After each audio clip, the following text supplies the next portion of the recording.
गाडी होती, बैल होते, वखर होता, कासरा होता. पोरीच्या घरी पाणी न पिणारा त्या काळी सासरा होता. खरंच काळ जुना, काय किती न्यारा होता. चावडी होती, पार होता, जीवाहून प्यारा होता. आईबाबासारखीच काका काकूंची माया होती. डोक्यावर आजीची आजोबाची छाया होती. हुरडा होता, ओंब्या होत्या, हरभऱ्याचा हुळा होता.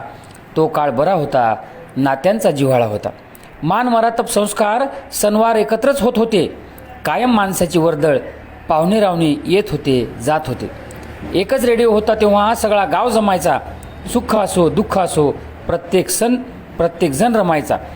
उमराही त्यावेळी लाजायचा, बांगड्याचाच आवाज वाजायचा. चहा तयार आहे घेऊन जा, तोच इशारा समजायचा. सगळं काही संपलं आता, चावडी नाही, पार नाही.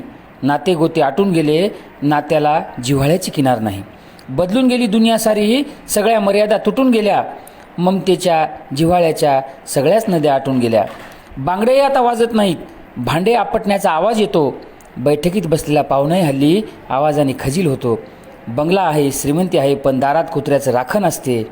बरेच जण म्हणतात तेच तर झाकण असते. कुणीच कुणाकडे जात नाही हल्ली, पाहुणाही हल्ली येत नाही. कधी कधी आठवणीने मन काही रमत नाही. राजकुमार नायक.